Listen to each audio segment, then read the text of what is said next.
안녕하십니까. 창세감리교회 안수임 목사입니다. 오늘은 우리 4강 근대 교회의 영성에 관해서 함께 나누고자 합니다.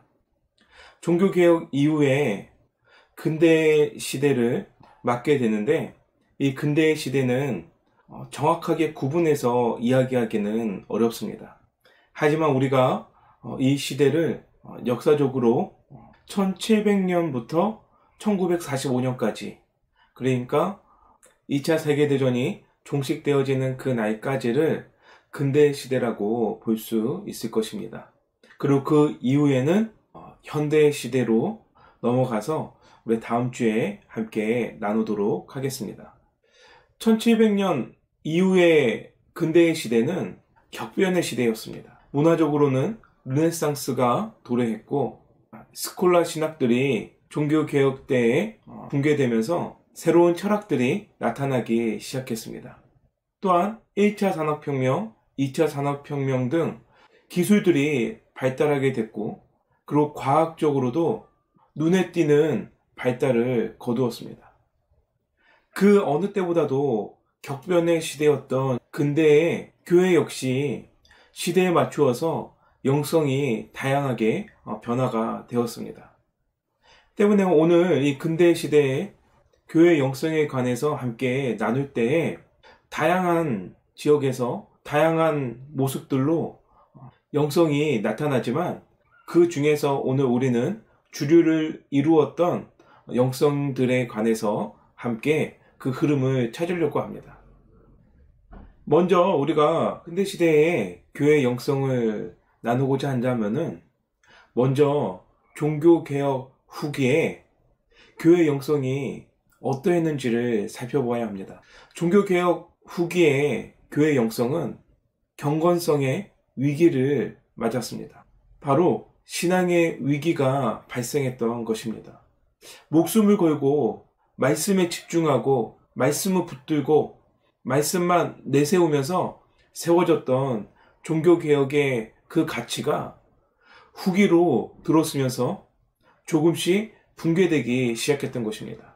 그 중에 경건성을 흔들리게 했던 가장 큰 위기 중에 하나는 진리가 하나가 아니라 여럿이 될 수 있다는 그 믿음이 흔들렸기 때문입니다. 중세시대의 삶은 사실 단일 구조였습니다.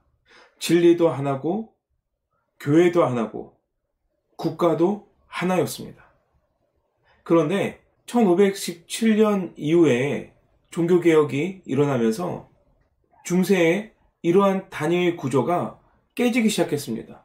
저마다 참된 진리를 가지고 있다고 주장하는 여러 가지 종파들이 다발적으로 발생하기 시작한 것입니다. 루터파, 칼뱅파, 쯔빙글리파, 영국 성공회, 또한 자신이 정통이라고 지키고 있던 로마 카톨릭 등, 이전까지는 진리가 하나였지만 이제는 진리가 여럿이 돼버린 겁니다. 그리고 더 심각한 문제는 종교개혁 이후에 주류를 이루었던 세 가지 종파, 로마 카톨릭, 루터파, 칼뱅파가 서로 무력으로 피를 흘리면서 싸우기 시작한 것입니다. 자신들이 믿고 있는 진리만이 오직 참된 진리라고 주장하기 시작하면서 함께 싸우기 시작한 겁니다.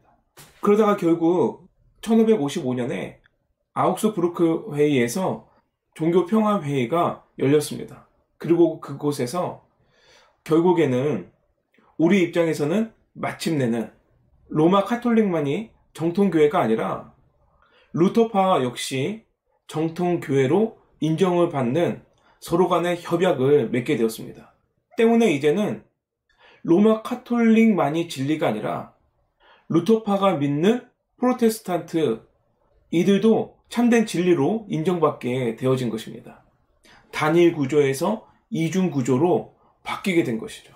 물론 평화회의 후에도 루터파 사람들이 로마 카톨릭에 구원이 있다고 이야기하지 않았습니다. 뿐만 아니라 로마 카톨릭 역시 루터파에 구원이 있다고 믿진 않았습니다. 그러나 이제는 법적으로는 서로 인정하게 되고 공존할 수 있게 되었던 것입니다. 이로써 지금까지 진리는 하나밖에 없다라고 믿고 의지했던 평신도들의 그 가치관에 진리가 둘일 수도 있구나 흔들리기 시작한 거예요. 여기다가 1648년에 베스트팔렌 평화조약이 맺어지게 됩니다. 이는 누구와 맺은 조약이냐? 칼뱅파와 맺은 조약입니다. 이 베스트팔렌 조약으로부터 이제는 이중 구조에서 넘어가서 삼중 구조까지 이르게 되었습니다. 이제는 진리가 둘이 아니라 셋이 될 수 있는 거예요. 그리고 더 나아가서 넷이 될 수도 있고 다섯이 될 수 있고 더 다양하게 진리가 세워질 수 있었던 것입니다. 진리라는 권위가 흔들리게 된 거예요. 그리고 칼뱅파 역시 인정을 받기 위해서 독일 안에서 30년 전쟁을 일으키게 됩니다. 아우크스부르크에서 루터파의 신앙을 인정받으니까 칼뱅파가 불만을 갖게 되었습니다. 당연히 불만을 갖게 되죠. 독일 안에서 칼뱅파의 신교도들을 가혹하게 탄압하게 되자 1618년에 신교의 제후들과 신도들이 들고 일어나면서 독일의 30년 전쟁이 발발했습니다. 근데 이 30년 전쟁이 얼마나 참혹하고 치열했는지 당시 유럽의 인구의 3분의 2가 죽음을 맞게 되었습니다.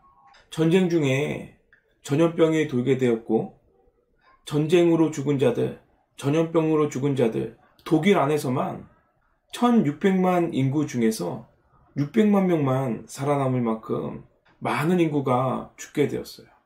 그러니까 그 이후에 도덕적으로나 윤리적으로나 문화적으로나 모든 것들이 다 무너지게 되었어요. 이렇게 종교 정치적으로 너무나도 혼란스러웠던 시기였습니다. 여기에다가 종교개혁 후기에 개신교 정통주의 시대가 도래하게 됩니다. 이 개신교 정통주의라고 한다면은 그 단어는 긍정적이게 들릴지 모르겠지만 부정적인 시대였어요. 로마 카톨릭, 그리고 루터파, 칼뱅파, 이 모든 여러 종파들이 너희 종교와 우리 종교가 무엇이 다른가 고민하는 시기였습니다. 한마디로 자신들의 정체성을 찾으려고 했어요. 그러다 보니까 자신을 다른 종파와 구분하기 시작하면서 자기 종파의 신조와 교리들을 어느 정도 정착시켜 놓은 때가 바로 이 시기였습니다.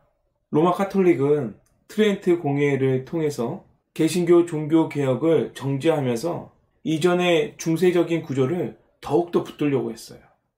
또한 루터파 역시 1577년에 협화 신조를 확정하면서 여러 신조들을 통해서 나름대로 교파의 정체성을 발전시켜 나가고 있었습니다. 이들에게 중요했던 것은 바른 교리, 정통 교리가 무엇인지를 명확하게 밝히는 것, 그리고 그것을 지키는 것, 이 두 가지가 가장 큰 관심사였습니다. 그러다 보니 종교 간에 또한 종파 간에 논증과 변증이 발달할 수밖에 없었어요. 그리고 논증과 변증이 발달하기 위해서는 이전에 이성을 중시 여겼던 스콜라 신학, 종교개혁 때에 이미 패했던 그 반작용으로 나타났음에도 불구하고 다시금 스콜라 신학을 재도입하게 된 것입니다. 말싸움에서 이기기 위해서, 논쟁에서 이기기 위해서 저버렸던 스콜라 신학을 다시금 가지고 들어온 거예요. 이에 많은 신조들이 생겨나게 되고 지금은 우리가 보기에 하찮은 문제를 가지고는 너무나도 많은 엄청난 분량의 글을 쓰기도 했어요. 그러면서 다시금 신학이 교회에서 이루어지는 것이 아니라 대학교로 넘어가게 되고 신학은 학교에서 하는 신학으로 전락해버렸습니다. 이때부터 신학과 신앙이 분리되기 시작한 것입니다.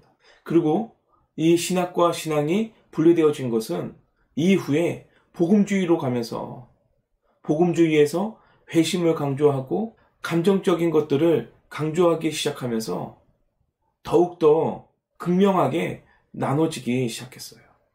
어찌됐든 이를 통해서 1600년쯤에 많은 교회들과 평신도들이 신앙의 위기가 있음을 감지하기 시작했던 것입니다.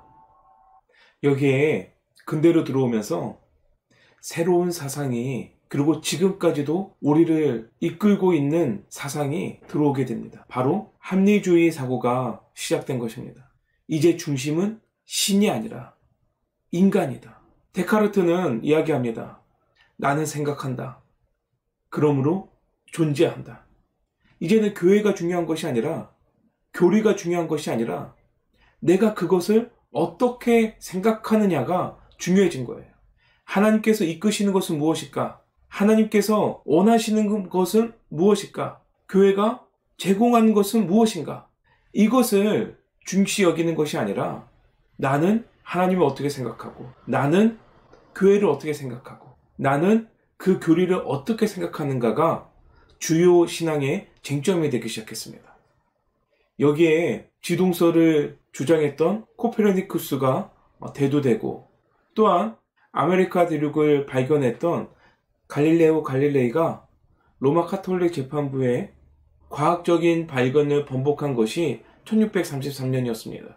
이를 통해서 이전까지는 교회가 교리로 정해주던 것들이 이제는 자신의 경험과 통찰을 통해서 인간에게 자율성이 주어지게 된 거예요.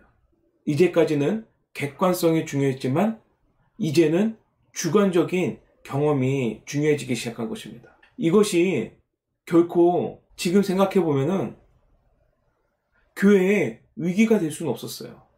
위기가 아닙니다. 오히려 과학이 발달하고 지금 우리가 당연하게 생각하고 있는 이 사실들이 어찌 보면은 하나님의 역사고 하나님의 진리로 드러나고 있어요. 그런데 당시에는 이것을 받아들이지를 못했던 것입니다. 끝까지 교회가 객관적인 것들, 교리로 지정하고 무조건 그 교리를 따르게 하려고 했던 것입니다. 하지만 이제 사람들은 시대가 바뀌면서 사상이 바뀌고 더욱더 성숙해졌습니다. 더 이상 로마 카톨릭의 그 교리만이 진리가 아니라는 것을 알게 된 거예요. 그러다 보니 개신교 정통주의 시대에 교회들이 내세웠던 교리들이 평신도들이 생각하기에 이 교리가 과연 나하고 무슨 상관이 있는가? 이 진리가 과연 나에게 어떤 도움이 되고 어떤 힘이 되는가? 이것을 따지기 시작한 것입니다. 그러다가 그 문제점을 발견하고 나에게 실질적으로 도움이 되고 힘이 될 수 있는 새로운 경건 운동을 찾기 시작했습니다. 이로써 개신교 정통주의 시대는 막을 내리고 새로운 경건 운동의 시대가 도래하게 됩니다. 이제 신도들은 새로운 경건주의 운동 아래에서 내 삶과 내 마음에 만족을 주고 기쁨을 주고 신앙적인 충족을 주는 그 무엇을 찾았습니다. 이에 영국에서는 성공회를 뒤로하고 청교도 운동이 일어났습니다. 또한 퀘이커 교도들이 나타났습니다. 그리고 경건 운동 안에만 속하지는 않지만 우리가 감리교도인들로서 메도디스트 운동이 일어났어요. 또한 이는 복음주의에까지 영향을 미치게 됩니다. 이제 우리가 근대 시대에 나타났던 새로운 경건 운동, 청교도의 신앙, 퀘이커 교도들의 신앙, 또한 모라비아 교도들의 신앙, 메도디스트 감리교도들의 신앙, 그리고 복음주의 신앙을 함께 나누겠습니다. 네, 우리 가장 먼저 청교도의 영성을 함께 나누겠습니다. 유럽에서 종교개혁이 한창 진행되고 있을 때에 영국에서는 국교회에 대항하면서 순수한 신앙을 지키고자 청교도가 태동했습니다. 이들은 영국 교회와 카톨릭에 반대하면서 교회를 정화하고 개혁하려고 이 운동을 펼친 것입니다. 이들이 가장 중요하게 생각했던 것은 그리스도와의 연합이고 그 연합을 통해서 자신의 삶에서 경건을 드러내는 것을 가장 중요하게 여겼습니다. 때문에 그 누구보다도 자신의 삶을 긍정적으로 보고 자신의 삶에 적극적으로 참여하는 이들이 바로 이 청교도들이었어요. 이들은 인간의 그 공로보다 내가 무엇을 했다, 내가 또 무엇을 하나님께 드렸다, 이것보다는 하나님을 사랑하고 하나님부터 은혜를 받는 것을 더욱 강조했어요. 때문에 자신의 삶 가운데에서 경건을 드러내는 삶을 사는 것을 중히 여겼지만 그 드러냄은 결코 내가 하나님 앞에 의롭다함을 드러내기 위한 것이 아니라 하나님을 사랑하는 그 마음의 표현들이었습니다. 때문에 이들이 항상 마음속에 두고 생활했던 것은 코람데오, 하나님 앞에서 내가 어떻게 서 있는가, 하나님 앞에서 내가 어떻게 나아갈 것인가, 이것을 중요시 여겼어요. 그리고 이들은 또한 개인의 체험보다는 공동체의 영성을 더욱더 중요시 여겼습니다. 바로 공동체 안에서 하나님과 우리 안에 언약이 맺어지기 때문이에요.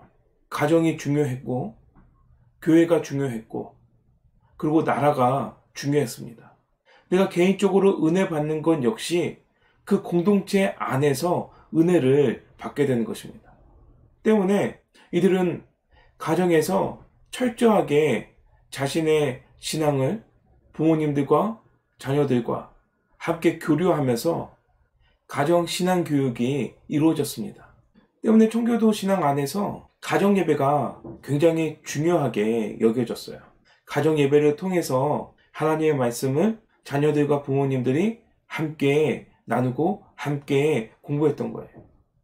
이들은 아침에 아침 기도를 하고 식사 때마다 식사 기도하고 저녁에는 영적인 독서를 하고 가족들이 함께 모여서 교리를 공부했습니다.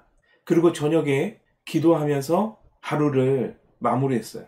그리고 그 기도하며 일기를 쓰면서 자기를 반성하고 자신의 양심을 점검하면서 하루를 마쳤습니다. 우리에게도 이런 청교도의 신앙이 엄격하게 우리 가정 가운데에서 적용되어져야 하지 않을까 생각이 들어져요. 자녀들이 가정에서 예배하는 것을 힘겨워할 수 있어요. 하지만 가정에서 부모님을 통해서 예배를 드리는 모습을 함께 보고 배우고 또한 그 말씀 가운데에서 은혜를 나눌 때 그 어느 때보다도 가족 안에 온전한 공동체가 회복되게 될 줄 믿습니다. 그리고 주일에 이들은 예배에 나오기 전에 가족들이 함께 모여서 교리를 공부했어요. 그리고 예배를 마치고 점심 식사 중에는 부모님과 자녀들이 함께 오늘 목사님의 말씀이 무엇인지 설교를 복습을 했습니다. 그리고 함께 기도하고 함께 독서한 내용들을 같이 나누었어요. 공동체가 중요했기 때문에, 공동체 안에서 은혜가 있었기 때문에.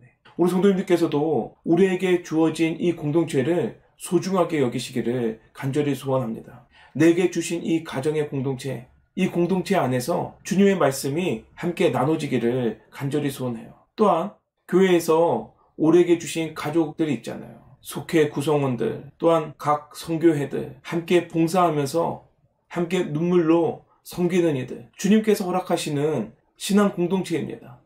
이 신앙 공동체들이 다시금 회복되는 역사가 일어나기를 간절히 소원합니다. 함께 중보할 때에 은혜가 있는 거예요. 함께 중보할 때에 역사가 일어나는 거예요.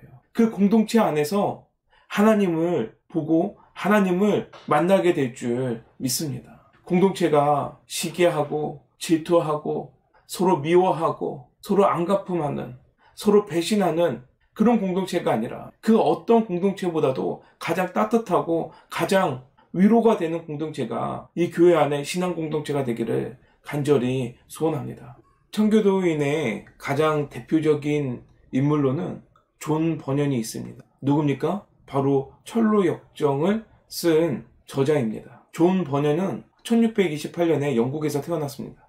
그리고 88년에 런던에서 전도 강연을 마치고 말을 타고 돌아오던 중에 비를 맞아서 폐렴으로 죽기까지 위대한 청교도의 삶을 살았어요. 존 버녀는 청교도로서의 그 엄격한 신앙생활을 하던 중에 여러 가지 종교 서적들을 읽으면서 영적 각성이 일어났습니다. 어느 주일날에 집에서 쉬고 있던 중에 갑자기 자신의 죄와 하나님의 진노를 무섭게 느낀 거예요. 이에 즉시 그는 성경을 집어들고 철저하게 연구하게 됐는데 그 연구하는 과정 가운데에서 하나님의 사랑과 용서를 깨닫게 됩니다. 그리고 그는 자신의 회심에 대해서 이렇게 고백해요. 그 후 나는 기쁨에 가득 차서 나의 아내에게 말했다. 오, 이젠 알았다고. 그러나 그날 밤은 내게 일생에 거의 가져보지 못한 좋은 밤이었다. 그날 밤 그리스도는 내게 귀중한 그리스도가 되셨고 나는 그리스도 안에서 얻은 기쁨과 평화와 승리감으로 인해 거의 자리에 누워있을 수조차 없었다. 존 버녀는 회신의 기쁨을 이렇게 기록하고 있습니다.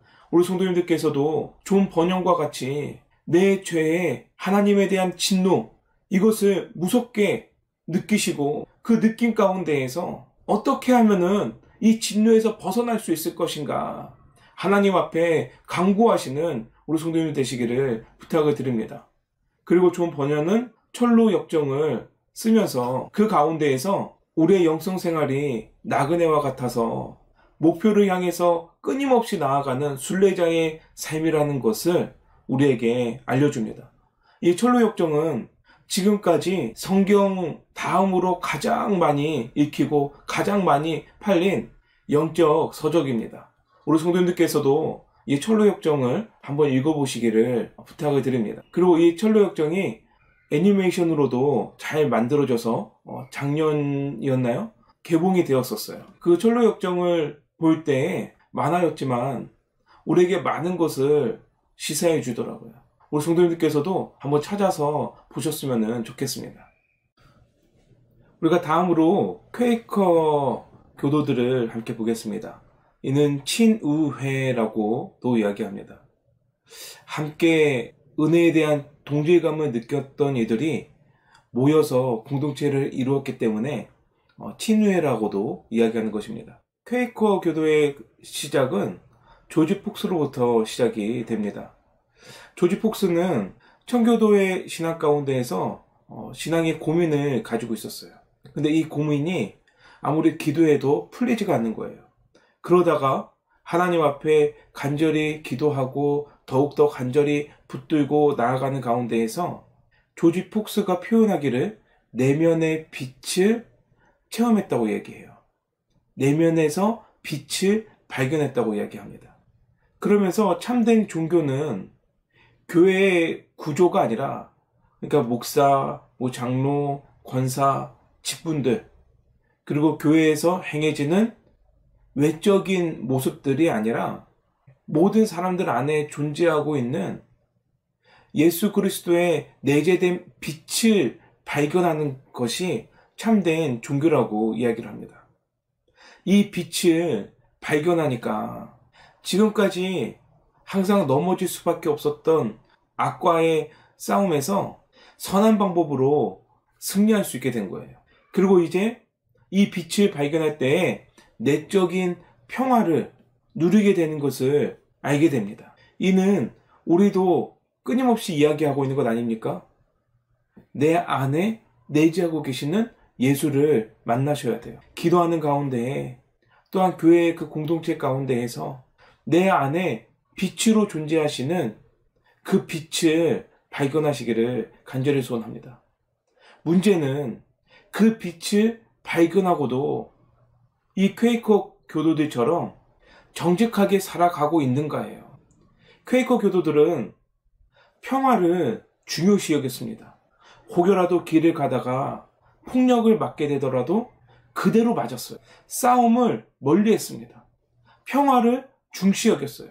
그리고 그 평화 가운데 살아가려고 최선을 다해서 노력했고 평등한 것을 중요시 여겼습니다. 때문에 이들이 미국으로 건너가서 펜실베니아 주에서 정착하고 그곳을 세울 때에 원주민들과 원만하게 생활을 하고 원주민들의 생활을 함께 받아들였어요. 그리고 그들을 존중했습니다. 뿐만 아니라 전쟁하는 것을 기피했기 때문에 반전 운동에, 전쟁을 반대하는 운동에 앞장섰었어요. 또한 이들은 평등을 중요시 여겼습니다. 이에 노예 제도를 폐지하는 데에 가장 앞장섰던 이들이 퀘이커 교도들이에요. 뿐만 아니라 여성 인권 운동, 시민 운동, 시민권 인권 운동 등에 앞장섰습니다. 남녀노소 누구나 모두가 발언할 기회를 평등하게 주었어요.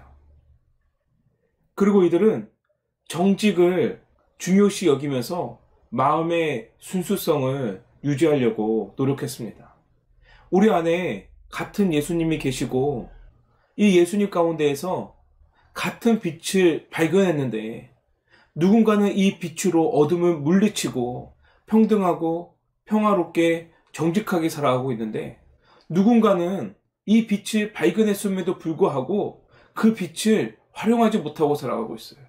우리가 전자와 같이 내 안에 존재하고 있는 이 빛을 발견했다면은 어둠을 물리치고 악으로부터 승리하시는 삶을 살아가시기를 간절히 축원합니다. 네, 다음으로 우리 모라비안 교도들에 대해서 함께 나누겠습니다. 모라비안 교도들 들어보셨죠? 웨슬리 목사님께서 조지아주 선교지로 나아가실 때에 배에서 폭풍우를 맞았는데 그 폭풍우 가운데에서 너무나도 두려웠습니다.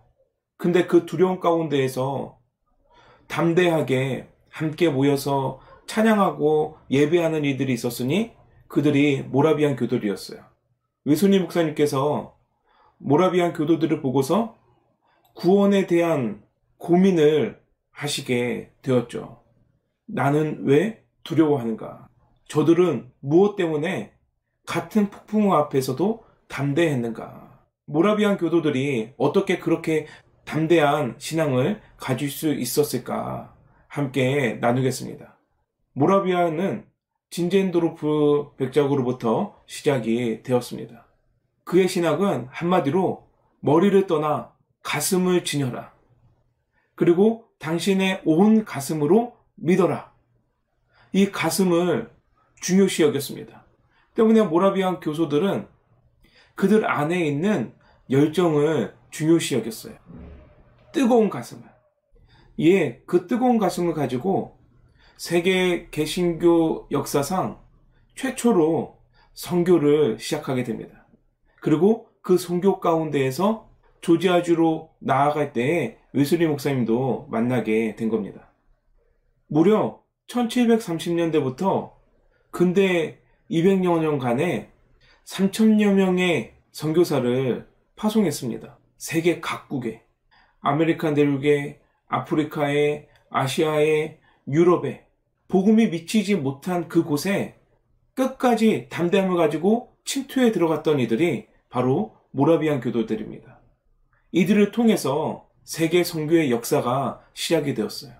이 3,000명의 선교사는 당시의 칼뱅파나 메소디스트들이나 그 어느 종파보다도 가장 많은 수를 배출해냈습니다. 이들은 교육을 귀하게 여겼고 엄격하게 규율을 지켰습니다. 그리고 교회 음악도 크게 발달해서 찬양하면서 주님께 예배했어요. 애찬식도 행했고 세족식도 행했습니다. 그리고 이들 역시 가정에서의 예배를 중요시 여겼습니다.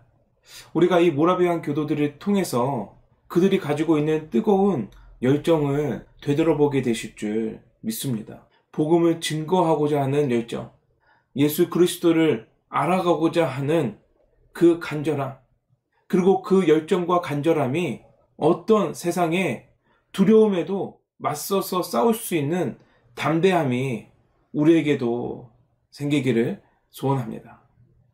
그리고 다음으로 감리교도인으로서 메소디스트 운동을 함께 살펴보겠습니다.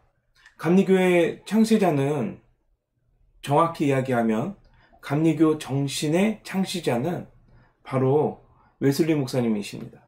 웨슬리 목사님께서 우리에게 끊임없이 강조하시고 중요시 여기시는 하나는 성화의 삶이에요. 칭의, 하나님께서 나를 의롭다 여기셨으면은 이제는 영화, 하나님과 하나 되는 길을 향해서 성화, 예수님을 닮아가는 모습으로 거듭남의 삶을 살아가셔야 돼요. 우리가 이 성화의 삶을 항상 붙드시기를 간절히 소원합니다. 웨슬리 목사님께서는 아버지는 영국 국교회 목사님이셨고 어머니는 청교도 목사님의 딸이었어요. 때문에 어릴 적부터 동생 찰스 웨슬리와 함께 엄격한 규율의 신앙 교육을 받으면서 자라셨습니다. 그리고 그 신앙대로 대학에 가서도, 그리고 교수가 된 이후에도 신성클럽을 조직해서 동생 찰스 웨슬리와 함께, 또한 그 안에는 위대한 설교자, 복음주의의 대표자리인 조지 휘필드 목사님도 계셨어요. 그들과 함께 규칙적인 신앙생활을 이어나갔습니다. 초대교회 보내받아서 매일 성경을 읽고 예배와 성례전을 규칙적으로 지켰어요. 그리고 감옥과 가난한 자들, 어려운 삶을 사는 이들을 직접 찾아가서 도우면서 실천적인 경건의 삶을 함께 살아가기를 결단한 그룹이었습니다. 때문에 이때 이들에게 붙여진 별명이 메소디스트, 규칙쟁이들이에요. 이것은 어찌 보면 조롱과 같은 말이었지만 이 메소디스트가 바로 감리교회의 시작이 되고 감리교회의 정식 명칭이 되었습니다. 우리 성도님들, 감리교도인들이라면은 우리 성도님들은 규칙쟁이들이에요. 규칙적으로 말씀을 읽으셔야 되고, 규칙적으로 예배를 드리셔야 하고, 규칙적으로 가난한 이들을 돕는 일에 앞장서셔야 돼요. 이것이 감정적으로만 내가 하고 싶을 때 하고 하기 싫을 때는 거둬들이는 것이 아니라 시간을 정해놓고 그 규칙들을 지켜나가셔야 돼요. 이것이 바로 감리교도인들입니다. 새벽 제단의 시간을 지키시고, 주일 예배의 시간을 지키시고, 올해의 시간을 따로 떼놓아서 주의 선한 일을 행하는 데에 규칙적으로 나아가시는 우리 성도님들 되기를 소원합니다. 웨슬리 목사님께서는 이렇게 규칙적인 신앙생활을 철저하게 지켜나갔음에도 불구하고 마음에 구원에 대한 공허함이 있었습니다. 때문에 이것만으로는 안 돼. 내가 무언가를 더 행해야겠어. 이에 동생 찰스 웨슬리와 함께 조지아주, 미국으로 선교를 떠나게 됩니다. 하지만 그 조지아에서 열심으로 신앙생활을 했지만 결국에는 실패하고 돌아오게 돼요. 근데 그 돌아온 그 길 가운데에서도, 그리고 돌아와서도 자신을 끊임없이 괴롭혔던 이유는 무엇이 참된 구원인가예요. 우리가 조금 전에도 이야기했지만 내가 하나님을 그렇게 따름에도 불구하고 너무나도 마음이 두렵고 불안하고, 하지만 모라비안 교도들을 보았을 때는 어떻게 저들은 폭풍 가운데서도 찬양하고 있을 것인가, 저렇게 담대하고 있을 것인가, 도대체 무엇이 다른가, 이 다름을 찾으려고 계속해서 연구하고 계속해서 고민했어요. 그리고 그 고민 가운데에서 마침내 1738년 5월 14일 올더스 게이트 거리에서 회심을 경험하게 됩니다. 로마서 서문을 읽는 것을 들으시다가 마음에 뜨거움을 느끼신 거예요. 그리고 그 뜨거움 뒤에 구원에 대한 확신을 가지고 하나님 앞에 거듭난 삶을 살아가기를 결단하셨어요.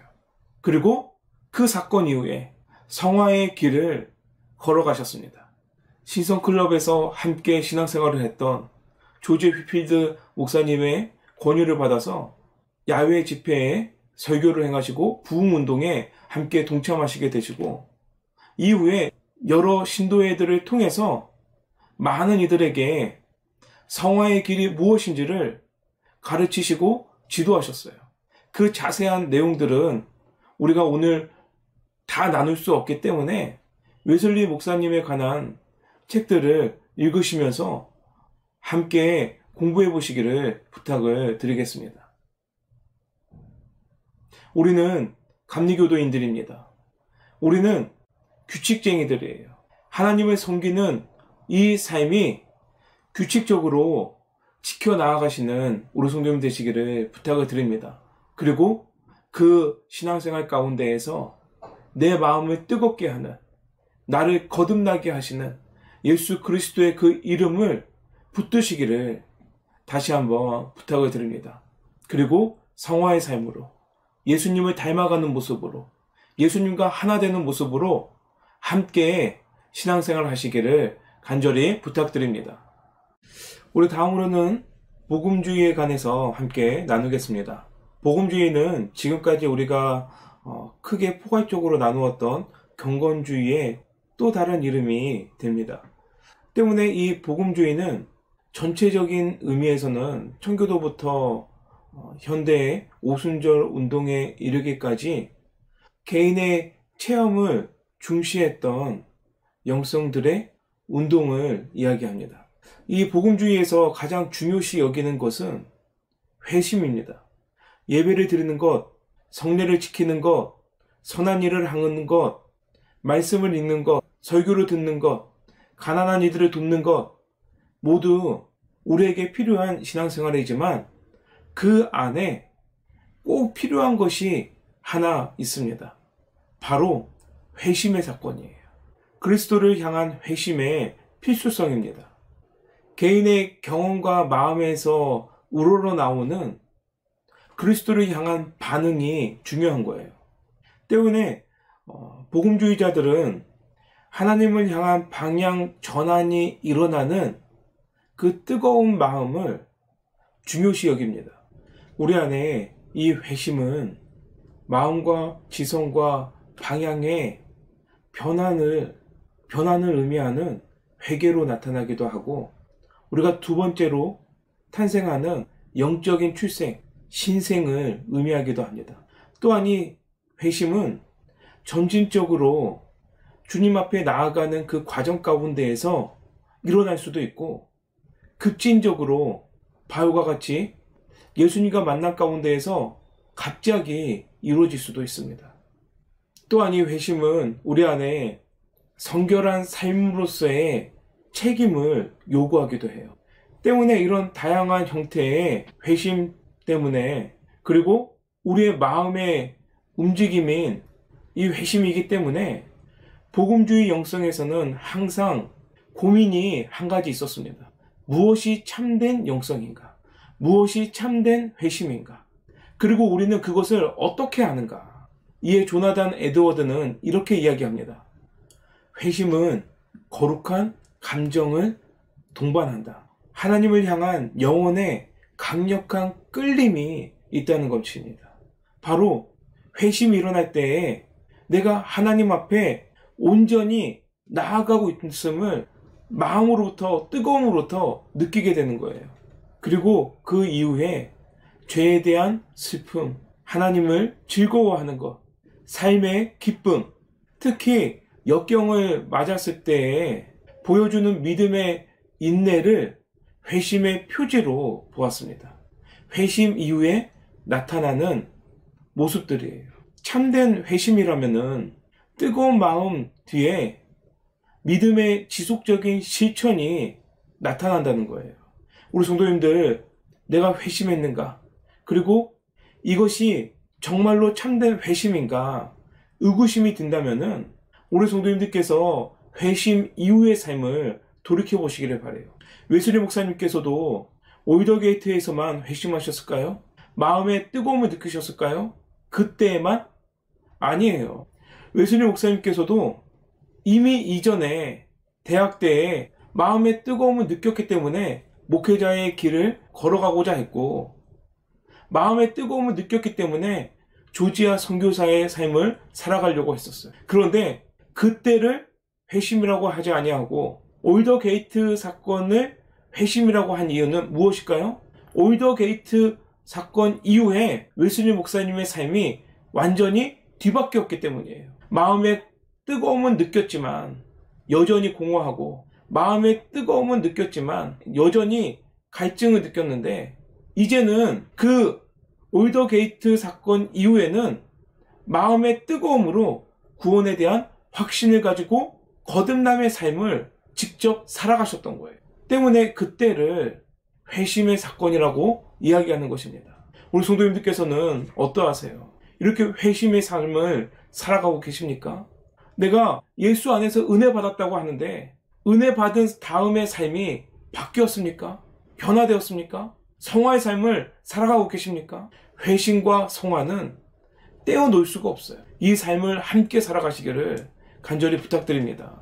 복음주의자들로 대표적인 인물들로는 조나단 에드워드 목사님이 계시고 조지 휘필드 목사님이 계십니다.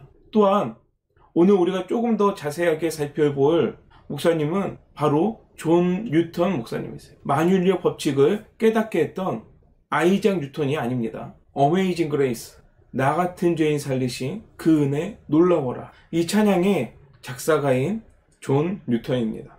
존 뉴턴은 독실한 어머니가 계셨지만 비종교인이었던 아버지의 영향을 많이 받았습니다. 어머니가 어린 시절에 돌아가셨기 때문이에요. 뉴턴은 선장이었던 아버지의 뒤를 따라서 바다 사람이 되었어요. 그러나 그 삶이 결코 평안하지만은 못했습니다. 여러 가지 어려운 가운데에서 뉴턴은 하나님이 없다 하고 하나님을 등지고 방탕한 삶을 살아갔어요. 그의 삶은 억울한 누명으로 노예와 같은 삶을 살아갔어요. 그러던 중 중병에 걸리게 됩니다. 문제는 육신만 중병에 걸린 것이 아니라 그의 영은 더욱더 공고했어요. 그 공고한 가운데에서 우리가 지난 시간 나누었던 토마스 아켄피스의 그리스도를 본받아를 읽게 됩니다. 그리고 그 책 가운데에서 정말로 토마스 아켄피스의 이 말이 진리라면은 나는 죽을 수밖에 없고 천벌을 받아 마땅하구나. 이 죄에 대해서 의식하게 된 거예요. 그리고 바로 그날 여러 날 계속된 이 폭우를 통해서 배가 가라앉을 지경에 이르게 됩니다. 그리고 그 폭풍우 가운데에서 자신의 죄를 회개하면서 회심을 하게 됩니다. 그리고 그 이후에 하나님 앞에 경건한 삶을 살기를 원했지만 그 직업은 다시 찾은 직업은 노예 매매상이었어요. 거룩하게 사는 삶. 그런데 노예 매매상으로서의 직업. 이것이 서로 상충해서 마음이 항상 괴로웠어요. 이후에 결국 건강의 문제로 노예 매매상에서 은퇴할 수밖에 없게 됩니다. 그 후에 7년 동안 리버풀에서 세관원으로 일하면서 복음주의 운동에 직접 참여하게 돼요. 그리고 그 도시에서 2,500명의 성도들을 섬기는 영향력 있는 목사가 됩니다. 그리고 그때부터 목회자로서의 사명에 충실하면서 성도들을 섬기고 성도들을 가르치는 일에 최선을 다해요. 그의 이름이 알려지게 된 것은 이 나 같은 죄인 살리신 이 찬양이 나오면서부터예요. 나 같은 죄인 살리신 이 가사의 원문은 이렇습니다. 나 같은 죄인 살리신 그 은혜 놀라워라. 얼마나 달콤한 소리인가. 이렇던 나 자신을 이제야 찾았고 눈이 멀었지만 이제야 보게 되었다. 내 마음의 두려움을 가르쳐준 것도 은혜였고 두려움을 덜어준 것도 은혜였다. 나 처음 믿은 그 시간, 그 은혜가 얼마나 귀하고 귀했는지 숱한 위험과 고역과 함정에 빠져 살아왔는데 이제껏 나를 안전하게 인도하고 또 장차 본향에 인도해 줄 것도 은혜다. 주께서 나에게 선을 약속하시고 그분의 말씀 나의 희망되어 안전하게 붙드시니 사는 날 동안 그분이 나의 방패요 분깃이 될 것이다. 그렇다. 이 육신과 마음이 사라지고 죽을 인생이 다할 때 주의 보호 안에서 나는 기쁘고 평화로운 삶을 누리게 될 것이다. 땅은 곧 눈처럼 녹을 것이고 태양은 그 빛을 멈추겠지만 나를 이 비천한 곳에서 불러주신 하나님은 영원토록 나의 것일세. 할렐루야. 뉴턴의 이 고백이 우리의 가슴을 뜨겁게 할 줄 믿습니다. 이 복음주의 운동은 근대의 영성에 중심되는 가장 주류를 이어나아가는 영성 운동이 되었습니다. 그러나 이 복음주의 운동에도 한계가 있었습니다. 회심을 강조하고 경험을 강조하고 체험을 강조하다 보니까 이성적인 부분을 놓치는 거예요. 뜨거운 가슴만 안고 차가운 머리는 놓치게 됩니다. 이에 복음주의의 반작용으로 자유주의가 그 뒤를 이으게 돼요. 1900년 초기부터 복음주의의 반작용으로 자유주의가 다시금 나타나기 시작합니다. 그동안의 감정적인 것들, 체험적인 것들, 이것들을 강조했다면은 이제는 다시금 이성을 중요시 여기기 시작합니다. 대표적인 인물로는 슐라이어마우, 그리고 리츠, 랑게, 우리 성도님께서도 아시는 종의 기원, 다윈이 있습니다. 즉 이들은 개인의 신앙의 자유를 최대한으로 신장하려고 시도했습니다. 심지어 이들은 성서는 인간의 종교적인 체험과 사상의 기록으로서 오류가 있을 수도 있다고까지 생각했습니다. 모든 지식은 상대적이라고 믿었기 때문이에요. 상대적이라는 것이 무슨 뜻입니까? 변화될 수 있다고 생각했습니다. 그리고 인간의 가치를 최고로 내세웠기 때문에 신과 인간 사이에 동질성이 있다고, 같은 모습이 있다고 이야기하면서 인간은 신과 같이 모든 가능성의 존재임을 내세웠어요. 그리고 신학을 과학적인 방법에 의해서 탐구하기 시작했습니다. 이때에 성서 비평학, 또 역사 비평학 등이 나타나게 됩니다. 그리고 예수를 역사적으로 보기 시작했어요. 신학을 전통으로부터 자유롭게 했는데 이 자유라는 것은 우선 교회의 전통으로부터 분리시켜서 논리적으로 타당하다고 생각하는 것들만 인정하려고 했습니다.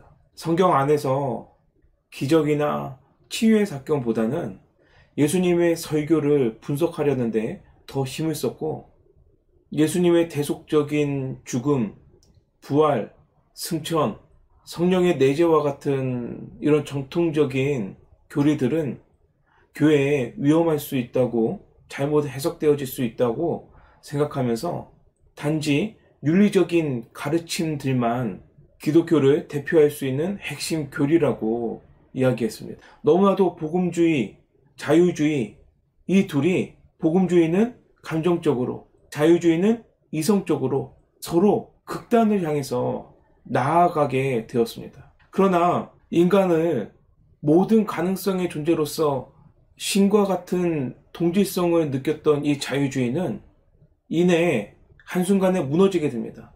인간의 개성이 가장 중시되는 그때에 무엇이 나타납니까?